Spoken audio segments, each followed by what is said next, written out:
amajjii bara 1967 akka lakkoofsa faranjootaa ba'aa Oromiyaatti abbaa isaa obbo Musaa fi haadha isaa addee Faatumaa Abdallaa irraa kan dhalate weellisaa Usmaayyoo Musaa dhiibbaa saba Oromoo irra jiru hubachuun roorroo kanas falmuuf akkasumas jaalala bilisummaa Oromoof qabu galmaan ga'uuf hawwisoo baandii gadaa Oromootti makamuun sabboonummaa fi walleen baroota dheeraaf tajaajilaa ture.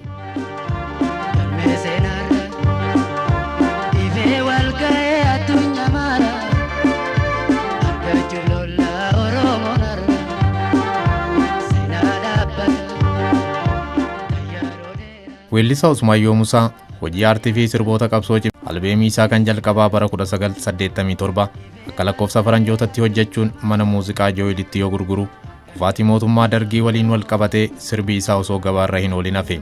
Haa ta'u malee weellisaa Usmaayyoon sirboota siyaasa uummata Oromoo jajjabeessanii fi eenyummaa saba Oromoo dadammaqsan haala fi sirna hin mijanne keessatti sirbaa ture. Usmaayyoon albeemii lammaffaa isaa Nu Waamti kan jedhu akkuma gabaarra oolchen bara 1996 akka lakkoofsa faranjootatti mootummaa wayyaanetiin qabamuun manneen hidhaa Maakalaawii fi Zuwaayitti waggoota 8f dararaa cimaa yoo dabarsu bara 2004 akka lakkoofsa faranjootatti akkuma mana hidhaa Zuwaayii baheen baatidhuma sana keessa hidhaaf ajjeechan haamilee nu cabsu sirba jedhu hojjechuun uummata biraan ga'e.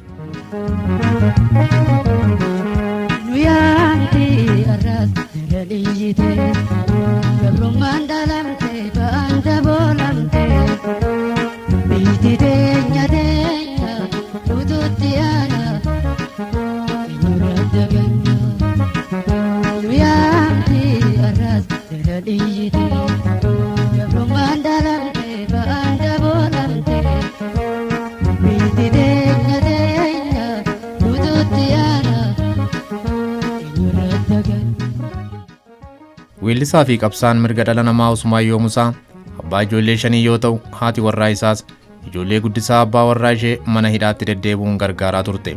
Haa ta'u malee dhukkuba ishee mudateen ijoollee ishee dirree irratti facaastee addunyaa kanarraa hirriba dhuma hin qabneen mo'amte. Hidhaa fi dararaan kan dadhabe gootichi arfan qalloo weellisaa Usmaayyoo Musaa roorroo fi dararaa irra gaheen sadaasa 2006 akka lakkoofsa faranjootatti mana hidhaa Zuwaayii erga bahee turtii waggaa 2 booda addunyaa kanarraa du'aan godaane. Sirni awwaalcha qabsaa fi falmaa mirga dhala namaa Usmaayyoo bakka jaallattoonni fi dinqisiifattoonni isaa argamanitti raawwate.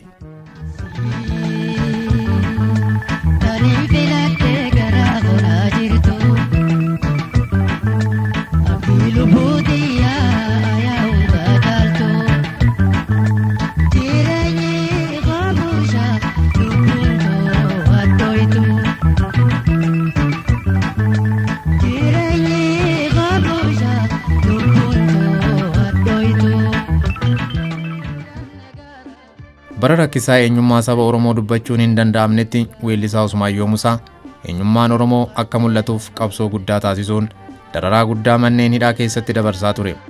Weellisaa Usmaayyoo Musaa uummanni Oromoo eenyummaa isaatiif akka qabsaa'uuf sirboota eenyummaa uummata Oromoo ibsan kan sirbee fi uummata Oromoof jecha nama wareegameedha. Qabsaa fi falmaa mirga dhala namaa kan ta'e weellisaa Usmaayyoo Musaa jireenya dhuunfaa isaa dhiisuun Oromoonni marti bilisummaa akka gonfataniif akkasumas aartiin Oromoo akka dagaaguuf gumaacha guddaa saba Oromoof nama taasiseedha. Usmaayyoon weellisaa qofa miti, qabsaa'aa walaleessaa yeedaleessaadha. Waan hedduun isa yaadanna. Waan nama irraanfatamu Usmaayyoo. Usmaayyoo Musaa qabsaa'aa gameessa, qabsaa'aa aarsaa qaqqaalii kafalee, aartistii jabaa yeroo duraatiif warra Maakalaawii bane keessaa nama tokko Usmaayyoo Musaa. Usmaayyoo Musaa bara qabsoo isaa keessa gidiraa badaa dabarse. Mana hidhaa adda addaa Maakalaawii irraa karaa mana hidhaa magaalaa baatutti aarsaa qaqqaalii kafalee hedduu hiraarfamee hedduu tumamee reebicha hamaa reebamee reebicha sanarraa illee hafuu hin dandeenye. Usmaayyoon egaa aartistii hedduu keenya jaalannu sirboonni isaa hedduu ergaa gurguddaa of keessaa qaban sagalee baay'ee nama mararuu fi sagalee hedduu namatti tolu kan qabu akkasumas immoo ergaan sirboota isaa immoo hedduu jajjabaa kan ta'ee fi saba kana gara qabsootti gara qabsoo bilisummaa isaatti kan oofaa turee fi innumti immoo qabsaa uummata kanaa ta'ee yeroo dheeraadhaaf hidhaadhaaf dararamaa nama ture nama guddaa nama maatii isaa facaasee uummata kanaa fi jireenya ofii otoo hin jiraatiin uummata kanaaf jiraatee darbe nama baay'ee guddaadha, nama hedduu jaallannudha.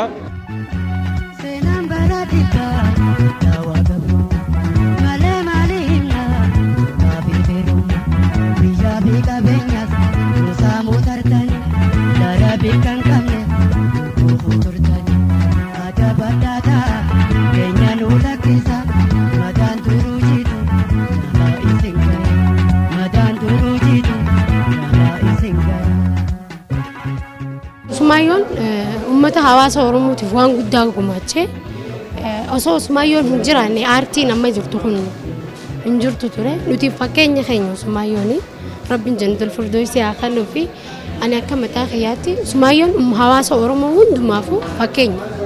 Aartiidhaanis qabsoodhaanis waan hundaanuu nuti fakkeenya inni walumaa galatti jechuudha. Usmaayyoo Muusaa ani kan beeku yeroo inni hawwisoo kana keessa seenee raawwatee to'ii warreen akka isaa hojjetan artistoota kanaa wajjiniin bara 1990 wayii ka'ee raawwadhee tanan beeka.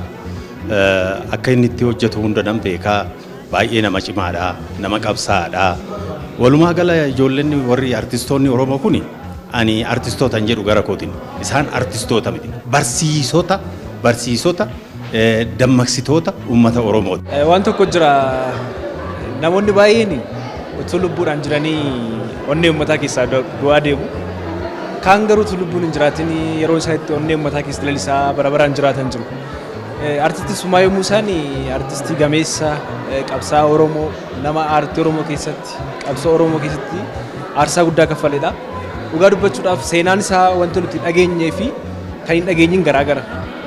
Baay'een hin dubbatamneef seenaan isaa hedduun hin dubbatamnee fi keessattuu ispeeshaalii Oromummaadhaa fi aartii fi akkasumas immoo qabsoo Oromoof jedhee nama aarsaa guddaa kaffaledha. Ani maalitti namanaa namoonni nu dura turan namoonni waa'ee keenya nu dubbachaa turan gama fiilmiinis gama muuziqaatiinis gama barreeffamaatiinis gamuma fedhen iyyuu haa ta'anii namoonni waan keenya dubbachaa turan aarsaa nuu kaffalaa turan nuuf hin galle malee aarsaa nuu kaffalaa turan waan saba kanaa akka mul'atu wanti saba kanaa akka fuulduratti argamuu danda'u seenaan saba kanaa eenyummaan saba kanaa qabsoon saba kanaa mul'achuu akka danda'u gochaa turan jechuudha. Oromoodhaaf gumaacha hangana hin jaamne gumaacha Usmaayyoo Muusaa karaa qabsootiin karaa sirbaan sirba fuula durallee sirba halee sirbee biraatu osoo hin ta'in sirba boru fuula durallee Oromoon itti fayyadamu sirbee nama addunyaa kanarraa galee Usmaayyoo Muusaa. Artistii Usmaayyoon nama jabaa, nama beekamaa, nama saba ofiitiif quufamuu fi nama yeroo dheeraa uummata isaatii fi wareegama guddaa kaffalee waan ta'eef jecha waa'ee Usmaayyoo gabaabatti kana jee xumuree si himuu hin danda'u waan ta'eef jecha hamma danda'ee irraa si jechuu danda'e jechuuf hin jee Usmaayyoon karaa tokkoon jaala kooti, karaa tokkoon hiriyaa kooti, karaa tokkoon immoo obboleessa kooti akkasuma immoo qabsaawaa sabaatii jeetiin si ibsuu danda'a bal'inaan jechuudha.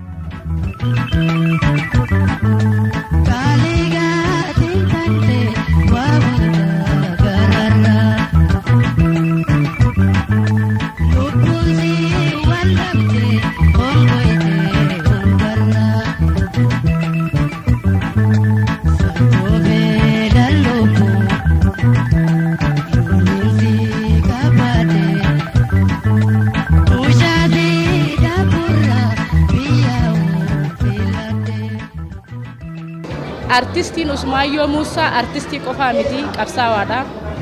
Xiqqeenya keenyarraa eegallee sirba isaa caqasaa kan guddanne sirbi sirba qofa osoo hin ta'in tokkummaa lallabaa jaalalaaf sirbaa tokkummaaf sirbaa hegeree dhaloota Oromoo har'aatiif hedduu sirbaa. Kanaaf ammoo nama dhaloota har'aa kanaaf jecha kaleessa aarsaa guddaa kafalaa ture. Keessattuu bara sirna wayyaanee keessatti nama hidhaan gidiraadhaan saba kanaaf jee aarsaa guddaa jiruu isaa dhiisee jiruu isaa hunda saba kanaaf jee mana hidhaatti dabarsaa ture. Kana gaddanna dhageemtu osoo arran arkiin lubbuu isaa dabruudhaaf gadda guddaan na dhageema. Haa ta'u yoo qabsaan du'e qabsoon itti fufa. Uummata garbummaa akka bullukkootti uffatee taa'u dammaqanii edaa miidhamaa jirraa jedhanii raawwataniitu akka dammaqan warra godhan. Kanaaf Usmaayyoo Muusaa kana keessatti gahee guddaa qaba.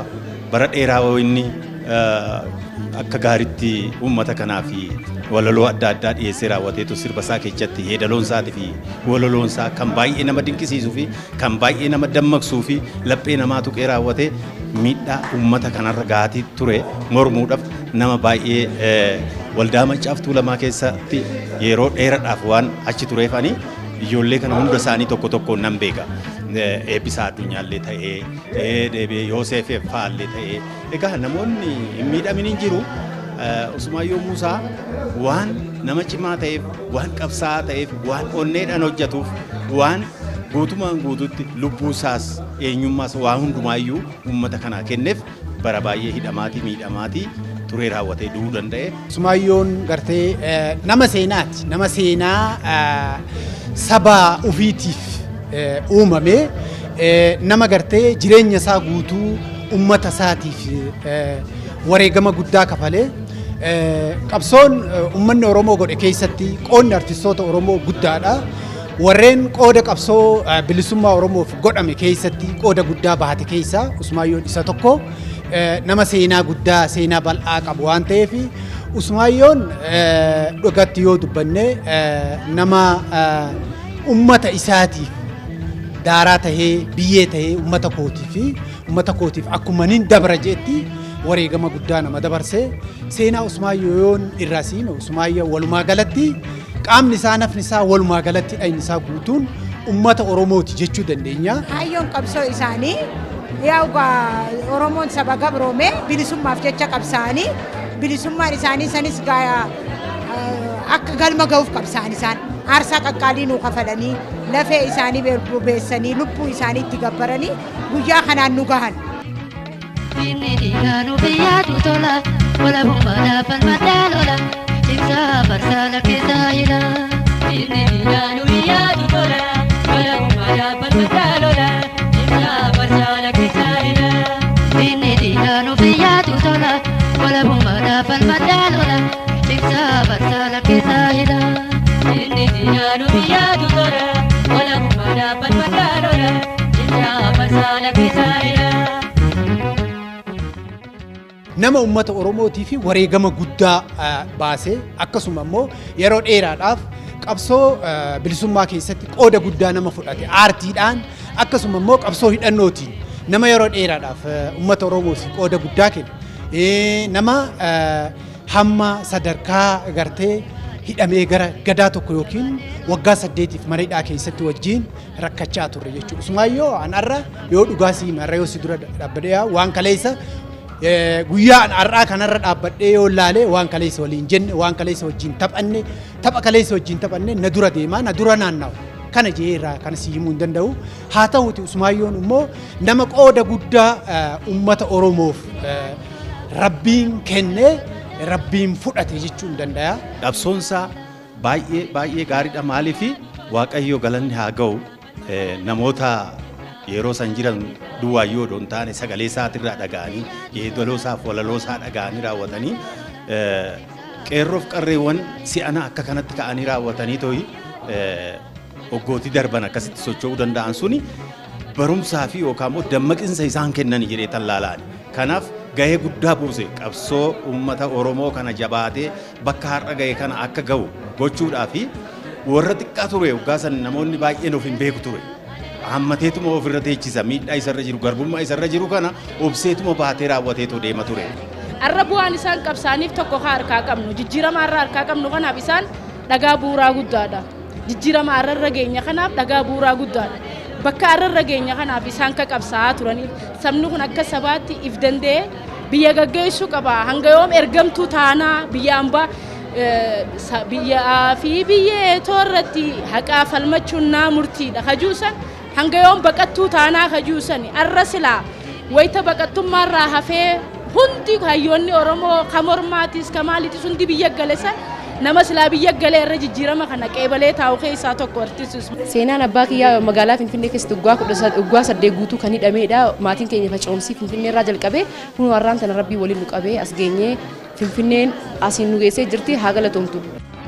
Ijoollee ayyaa walluu wayyaa walii hirkannaa walii bareedu walii milkooyinaa.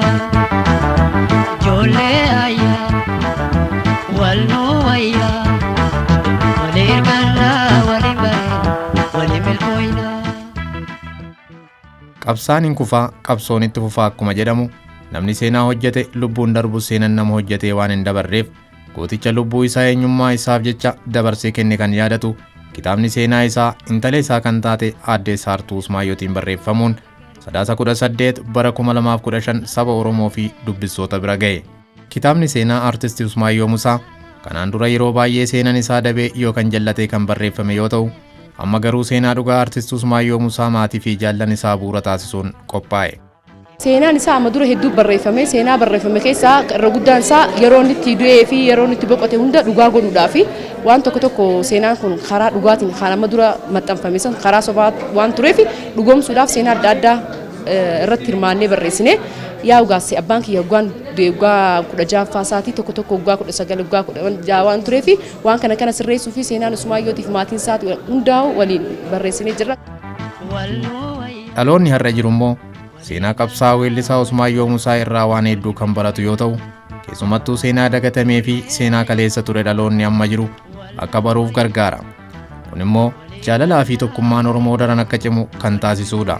Namoonni akkasii yeroo hedduu waan gurguddaa hojjetanii darbanii documented hin ta'u taanaan wanti barreeffamaan akka kanatti barreeffamee haala gaariidhaan uummataaf naareetir ta'ee uummanni bu'aa bayii namichi sun keessa darbe qabsoonni keessa darbe dheebuu beela rakkoo gadadoo namni sun keessa darbe har'a Oromummaan akka dhaabbatu aarsaan ni kafale hin beeknu taanaan otoo hin beekamiin hafa jechuudha. Yeroo dhaloonni firii uummata darbee firii hangafoota keenyaa immoo bifa kitaabaan bifa walaloon bifa barreeffamaa fi bifa fiilmii adda addaatiin akka kanatti hojjete uummata isaa bira ga'uu yoo danda'e ammoo caalaatti warri amma jirus seenaa hojjechuudhaaf nu kakaasa. Yoo nullee seenaa keenya barreeffachuu dadhabne maatiin keenya dhaloonni itti aanu ijoolleen keenya seenaa nuti hojjenne kanaaf seenaa barreessuu akka danda'an abdii namatti hora waan ta'eef gahee olaanaa qaba jedhee naman. Dhaloonni har'a jiru kun isaan bara dukkanatti qabsaa'an san har'a bara teknooloojiin akkatti guddate kanaan bifa hedduun qabsaa'uun ni danda'ama. Aarsaa isaan kafalan san caala aarsaa Usmaayyoon kafale san caalatti qabsaa'anii mul'atu qaban dhaloonni ammaa kun. Seenaan galmee lubbuu qabudha. Wanti seenaan yoo millee taanaan nama yaadata waan gaarii hojjettu waan namaas hojjettu seenaan si yaadata. Kanaaf seenaan isaanii kun bifa kitaabaatiin yookiin immoo bifa muuziqaadhaan qindaa'ee dhiyaachuun dhaloonni nu booda jiran nuti amma fakkeenyaaf abbootii keenya irraa dhageenye. Kitaaba isaa kanarraa waa hedduu baratan takka kitaabni barraa'uun dhaloota irraa barsiisu. Fakkeenyaaf ani xiqqeenya kiyyaaniin beekaa ilmaan kiyyan beekan ta'a. Ilmaan kiyya karaa seenaan tokko karaan itti dabaru tokko karaa barreeffama kitaabaa kanaan dhaloota boruutiif waan hedduu artistii Usmaayyoon eenyu akkamii qabsaa'e maaliif qabsaa'e qabsoo isaa keessatti bu'aa ba'iin isa mudatte bu'aa ba'ii dabarte kana keessatti osoo hin jilbiiffatin osoo hidhameen jiin osoo dadhabeen jiin aarsaa kafalee akkaataa itti inni mul'ata shaamaa nuu tahaa ture san irraa barate jechuudha dhaloonni irraan tanaa.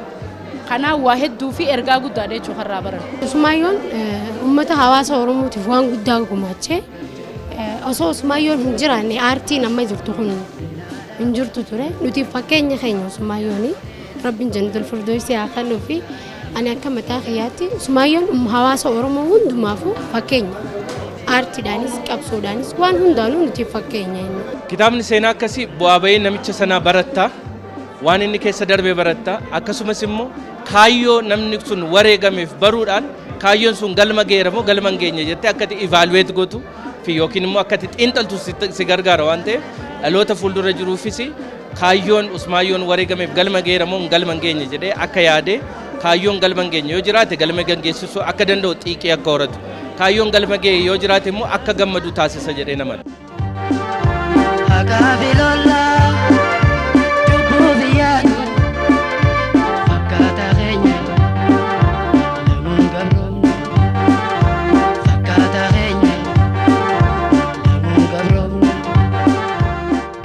Qabsoo inni godhee fi waan barreeffame kanarraa waan inni godheerraa uummanni kun kan baratu eenyummaa ofii barata. Dura eenyu akka ta'e yoo hin beeku. Ani maalii jedhee raawwatee namni gaafatee of beeku warra xiqqaadha. Warra xiqqaatu waliif gadi kaatee raawwatee miidhaa kana ofirratti argee raawwatee garbummaa gara waggaa 150 ol gara waggaa 160 uummata keenya kana uummata Oromoo gubbaarra ga'e kana namni baay'ee yaadatu.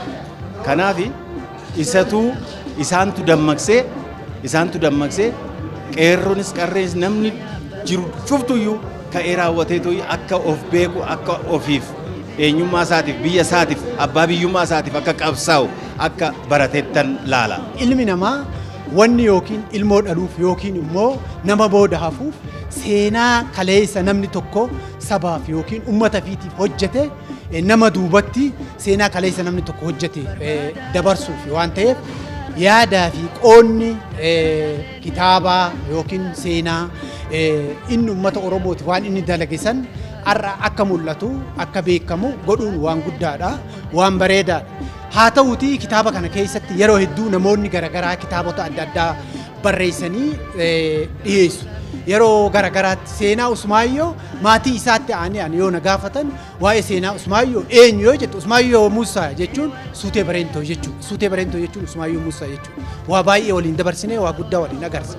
Namoonni hedduun seenaa isaa dabsanii waan garaagaraatti yeroo adda addaatti waan garaagaraatti barreessan. Qabsaa'aan hin du'a, qabsoon hin du'u ittuma fufa.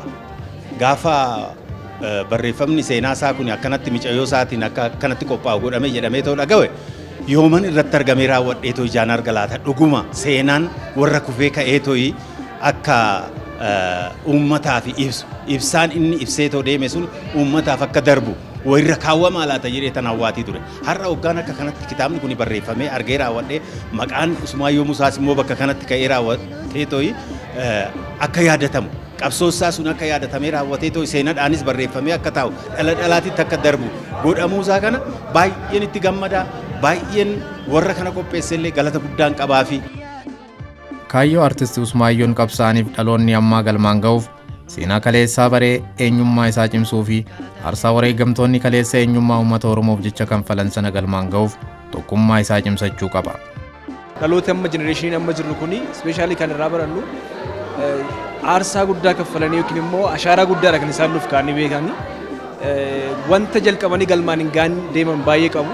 Kanaaf nuti immoo dhaloonni qubee dhaloonni ammaa kun dhaloonni amma jirru karaan isaan irra deemaa turan ispeeshaalii karaan isaan nuuf qajeelchanirra deemuu akka qabu. Dhugaadhaaf dhaabbachuun yookiin immoo amma dhumaatti dhugaaf jedhee dhaabbachuun aarsaa akkamii akka nama kafalchiisu waan guddaa irraa baranna jechuudha. Kanaaf daandii isaan qajeelchan karaa isaan irra deemaa turan Oromoo tokkoomsuu keessatti ispeeshaalii wanti isaan hojjetan guddaa waan ta'eef hundumti keenya tokkummaadhaan waliin taanee amantiidhaaf gosaan yookiin bakkaan utuu waliin qoodiin karaa isaan irra nuuf deemanii darban irra deemuu qabna kan jedhu dhaamsa dabarsuu barbaada. Ibsaan inni ibsee too deeme sun uummataaf akka darbu wayirra kaawwamaa laata jedhee tan hawwaatii ture. Har'a hoggaan akka kanatti kitaabni kun barreeffamee argee raawwadhee maqaan Usmaayyoo Musaas immoo bakka kanatti ka'ee raawwatee tooyi akka yaadatamu. Qabsoosaa sun akka yaadatamee raawwatee tooyi seenaadhaanis barreeffamee akka taa'u dhala dhalaatitti akka darbu godhamuusaa kana baay'een itti gammada baay'een warra kana qopheessellee galata guddaan qabaafi warra kaaniifillee akkanumatti itti yaadamee raawwatee hoo godhame baay'ee gaariidha.